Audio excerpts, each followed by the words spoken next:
جادوگروں کو مختلف غیب کی خبریں کہاں سے پہنچتی ہیں، ان کا کیا کام کاروبار ہوتا ہے۔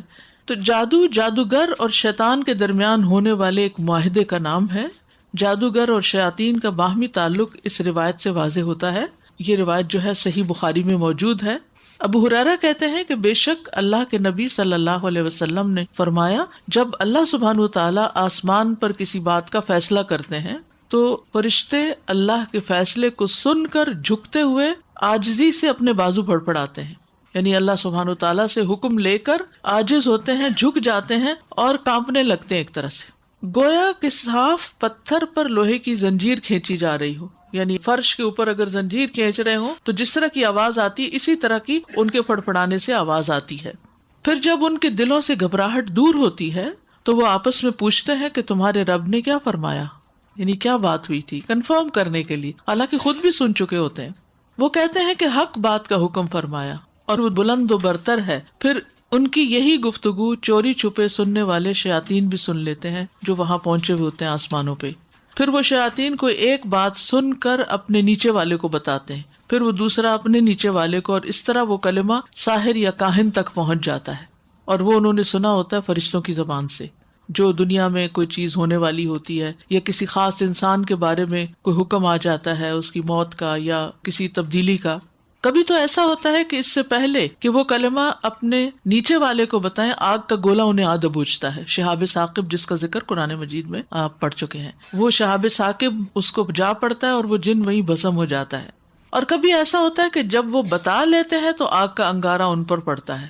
اس کے بعد کاہن اس میں 100 جھوٹ ملا کر لوگوں سے بیان کرتا ہے، پھر یہی بات کہی جاتی ہے کہ دیکھا فلاں کاہن نے، فلاں نجومی نے فلاں بات سچ نہیں کہی تھی۔ اس کی جب ایک بات سچی ہو جاتی ہے تو 100 جھوٹ بھی لوگ سچی مان لیتے ہیں۔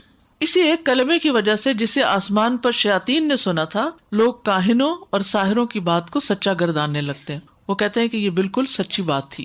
یاد رکھیے کہ جادو ایک خبیث اور شیطانی عمل ہے، یعنی جادو کفر بھی ہے، جادو میں شرک بھی ہے، جادو ایک شیطانی عمل ہے، جادو کبیرہ گناہ ہے۔ تو اس کی سنگینی کو سمجھنے کی ضرورت ہے۔ یعنی ایک مسلمان اور جادو، یہ دو چیزیں آپس میں میچ نہیں کرتی۔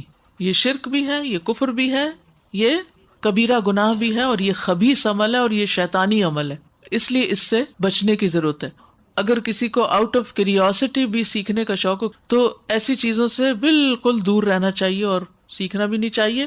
اور اگر کوئی ایسی بیماری یا تکلیف ہو گئی ہے کہ جو کسی طرح کے علاج سے قابو میں نہیں آ رہی، تو بھی ایسے لوگوں کے پاس جانے سے بچنا چاہیے کہ جو اس قسم کے کام کریں اور ایمان خراب کریں۔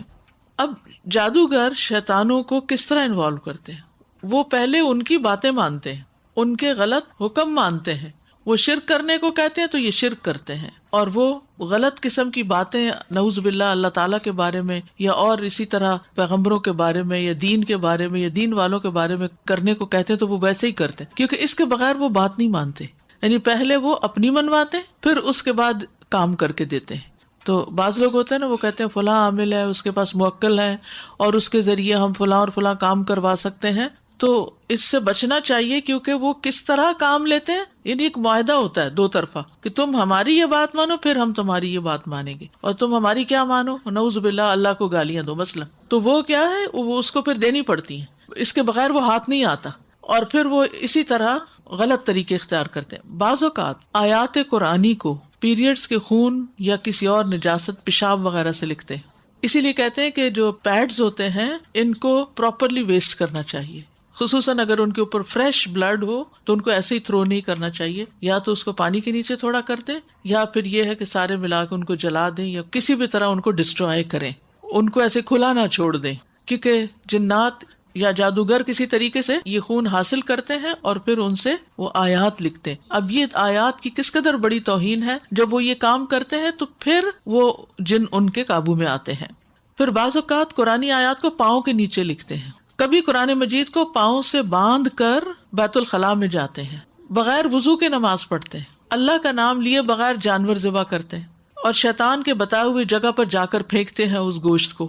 وہ کبھی آپ نے دیکھا ہوگا لوگ چھتوں پہ پھینک دیتے ہیں، کہتے ہیں چیلیں کھا لیں۔ اور صدقہ تو انسانوں کو زیادہ ضرورت ہے نا کھانے کی، جو غریب لوگ ہیں، نہ کہ چیلوں کو کھلانے کی، یا پھر کسی ایسے جنگل میں پھینکواتے ہیں جہاں ان کے چیلے ہوتے ہیں۔ یا کبھی آیات قرآنی کو الٹا بھی لکھتے ہیں، بیک ٹریک کرتے ہیں۔ تو اس سے کیا ہوتا ہے کہ معنی بدل جاتے ہیں. اب مثال کے طور پر آپ دیکھیے گاڈ لفظ کو اگر الٹا لکھیں تو کیا بن جاتا ہے؟ ٹھیک ہے نا، تو کتنی غلط چیز میں کنورٹ ہو جاتا ہے وہ لفظ. تو اس قسم کی بےہودہ باتیں جو ہیں وہ کرتے ہیں اور اس سے معنی جو ہے وہ تبدیل ہو جاتے ہیں. یا کبھی سگی ماں یا بیٹی سے زنا وغیرہ کرتے ہیں شیاطین کے کہنے پر، یعنی حد درجے کے قبیح عمل کرتے ہیں اور اس طرح پھر وہ ان سے کام لیتے ہیں. امام ابن تیمیہ کہتے ہیں شیطان خود اپنی ذات میں خبیث ہے، تو جب عزائم پڑھنے والا اور قسمیں کھانے والا اور روحانی جادو کی کتابیں پڑھنے والا اور اسی طرح کی دوسری چیزیں پڑھنے والا ایسی چیزوں کے ساتھ شیاطین کا تقرب حاصل کرتا ہے جن کو شیاطین کفر اور شرک میں سے پسند کرتے ہیں، تو ان کے لیے یہ چیزیں رشوت اور چٹی کے کام مقام ہوتی ہیں. یہ دراصل اس طرح کے کام کر کے وہ شیطانوں کو رشوت دیتے ہیں اور پھر شیاطین ان کے کچھ اغراض و مقاصد پورے کرتے ہیں، جیسے کہ انسان کو مال وغیرہ لا دیتے ہیں. تو یہی وجہ ہے کہ ان میں سے بہت سے کاموں کے لیے وہ اللہ کے کلام کو ناپاک چیزوں کے ساتھ لکھتے ہیں. کبھی کلام کے حروف کو الٹا کر کے پڑھتے ہیں، کبھی الفاتحہ اور قل هو اللہ کے حروف کو الٹا لکھتے ہیں. تو آپ دیکھیے کہ جب قل هو اللہ اور الفاتحہ کو سیدھا پڑھا جاتا ہے تو علاج ہوتا ہے نا، جب وہ الٹا لکھ کر تکلیف دیتے ہیں تو پھر اس کو ریورس کیا جاتا ہے الفاتحہ وغیرہ پڑھ کر. اسی لیے الفاتحہ کو شفا کہا گیا نا. تو چونکہ اس میں شفا ہے تو وہ اس کو الٹا لکھتے ہیں تاکہ بیماری آئے.